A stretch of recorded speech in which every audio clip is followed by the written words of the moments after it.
Hello student, कैसे हैं? मैं संतोष मिश्रा। आज हम क्लास 11 के फिजिक्स के अगले वीडियो लेक्चर के अंतर्गत में जो टॉपिक पढ़ने वाले हैं, जो कि कल आपको जो पढ़ाया गया था वो टॉपिक क्या था आपका? वो टॉपिक था आपका सदिशों का सदिश गुणन। और आज हम पढ़ने जा रहे हैं सदिशों का सदिश गुणन। सदिशों का सदिश गुणन, या जिसको हम कहते हैं क्रॉस प्रोडक्ट। अब क्रॉस प्रोडक्ट है क्या चीज, ध्यान दीजिए।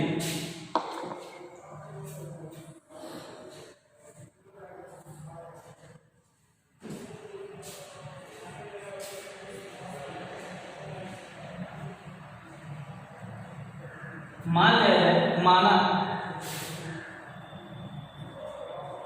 दो सदिश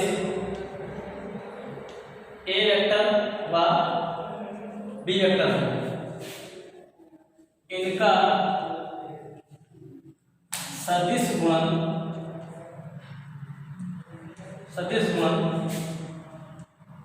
इनके परिमाणों तथा इनके बीच के कोण जा के गुणनफल के बराबर होता है।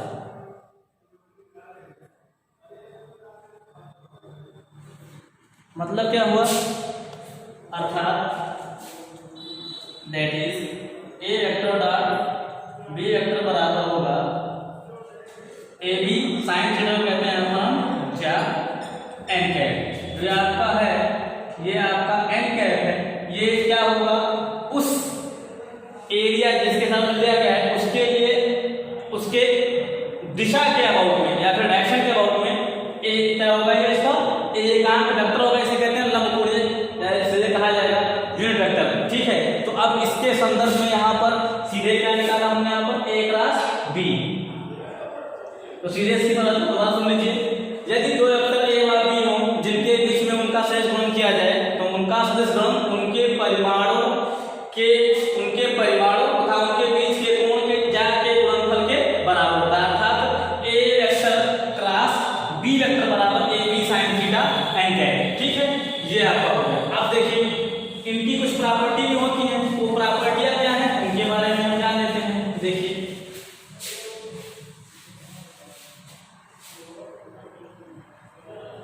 सदिश गुणन के गुण। तो पहली प्रॉपर्टी, सदिश गुणन में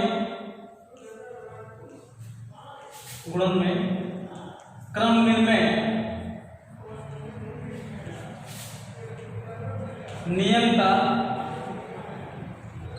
पालन नहीं होता है। अब क्यों नहीं होता, ध्यान दीजिए। मान लेते हैं, अगर suppose that let two vector A and B. ठीक है, हमने मान लिया।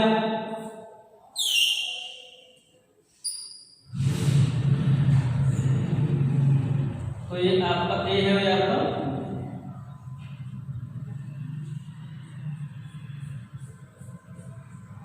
थीटा बराबर थीटा। तो अब ध्यान दीजिए, अगर हम बात करते हैं ए वेक्टर क्रॉस बी वेक्टर की, तो ये मिलता है आपको ए B sine theta.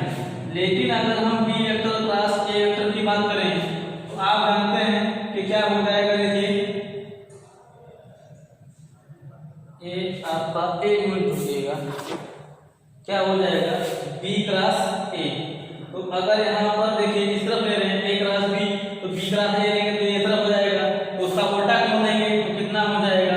B A sign, ये वाला कोण पूरा कितना होगा? 360 माइनस थीटा, 360 माइनस थीटा। और चूंकि आपको पता है चौथे कोऑर्डिनेट में साइन क्या होता है? नेगेटिव होता है। तो साइन 360 माइनस थीटा बराबर कितना हो जाएगा? Minus sine theta. तो क्या हो जाएगा? B vector cross A vector बराबर minus B A sine theta. इसका मतलब क्या हो गया? सीधे से अगर इसकी बात करें तो दोनों से लिखने पर क्या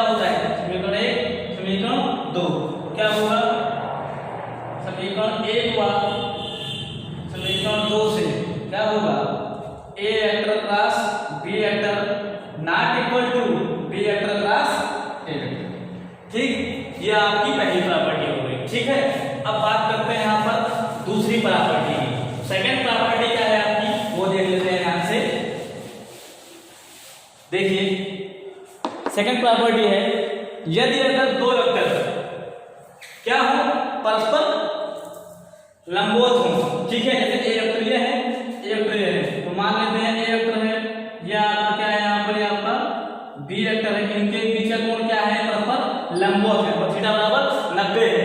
तो अगर थीटा बराबर 90 है तो क्या होगा, उन दोनों वेक्टरों का सदिश गुणनफल उनके परिमाणों के गुणनफल के बराबर होगा, ठीक है।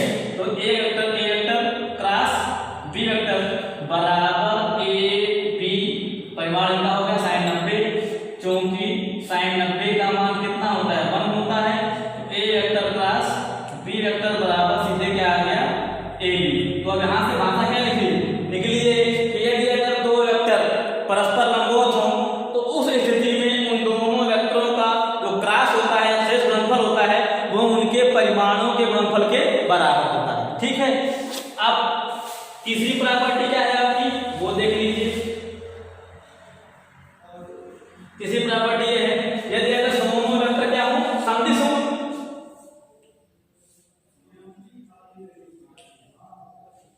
ठीक है, अगर दोनों वेक्टर क्या हो, सदिश हो, तो अगर दोनों वेक्टर सदिश होंगे तो इनके बीच का कोण क्या होगा, थीटा बराबर 0।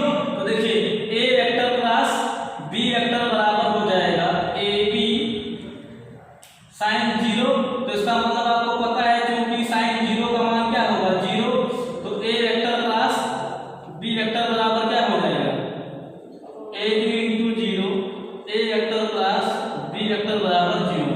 इसका मतलब क्या हुआ, इसका मतलब ये हुआ कि दो वेक्टरों का सदिश गुणनफल जब वो क्या हो, सदिश हो, तो उनका सदिश गुणनफल क्या हो जाएगा, 0 के बराबर होगा, ठीक है।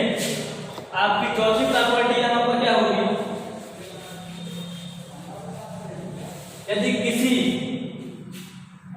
वेक्टर का उसी वेक्टर से सदिश गुणन किया जाए, तो आप जानते हैं थीटा बराबर क्या होगा, जैसे मान लेते हैं ये वेक्टर ए है और इसी वेक्टर का इसी से स्वतः सदिश गुणन किया जाए, जैसे ए वेक्टर चौथी प्रॉपर्टी है, तो उसका उसी से सदिश गुणन किया गया, तो आप जानते हैं इसके बीच कोण क्या होगा, 0 होगा, तो हो जाएगा a इंटू ए sin 0, और चूंकि आपको पता है sin 0 का मान क्या है, 0 होता है, तो इसका मतलब हो जाएगा ए वेक्टर क्रॉस ए वेक्टर बराबर सीधे क्या हो गया, वैल्यू 0, जबकि वहां पर आइसोमेट्रिक क्या बड़ा था, वो उसके परिमाण के वर्ग के बराबर होता है, ठीक है।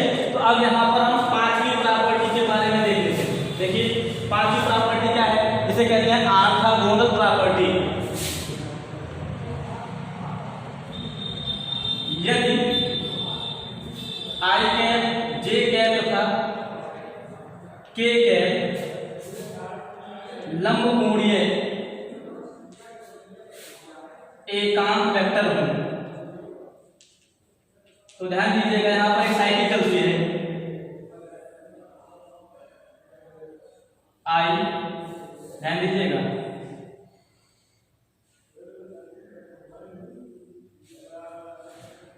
तो ध्यान दीजिएगा, अगर यहाँ पर हम बात करते हैं जैसे आई है, तो आई के एक बार ध्यान दीजिए, जैसे हम लिखा आई जे के, तो आई के बाद जे आएगा, जे के बाद के आएगा, के के बाद आई आएगा। तो अब यहाँ पर एक चीज ध्यान देते हैं, अगर आई कैप क्रॉस जे कैप, तो आई कैप क्रॉस जे कैप किसको मिलेगा, के कैप को, लेकिन यदि इसका उल्टा हो जाए, जे कैप क्रॉस आई कैप हो जाए तो माइनस के कैप, ठीक। यदि अगर जे कैप क्रॉस के कैप, जे के बाद के क्या मिलेगा, आई कैप, लेकिन उल्टा हो जाए के कैप क्रॉस जे कैप को बराबर माइनस आई। अगर के क्रॉस जे के बाद आई है तो के कैप क्रॉस आई कैप हो, तो क्या मिल जाएगा, जे कैप, उल्टा हो जाए आई कैप क्रॉस आई कैप क्रॉस क्या हो जाए, उल्टा के हो जाएगा, तो क्या हो जाएगा, माइनस जे कैप, ठीक है। तो ये हो गया, ये हो गया आपकी ऑर्थोगोनल प्रॉपर्टी। एक बात ध्यान दीजिएगा, आई कैप क्रॉस आई कैप बराबर जे कैप क्रॉस जे कैप बराबर के कैप क्रॉस के कैप, इनकी वैल्यू 0 होती है। क्यों होती है, आप जानते हैं उसी वेक्टर का उसी से अगर गुणन किया है सदिश, तो उनके बीच में कोण क्या होगा, थीटा बराबर 0, sin 0 का मान 0 होगा। जो इसकी लास्ट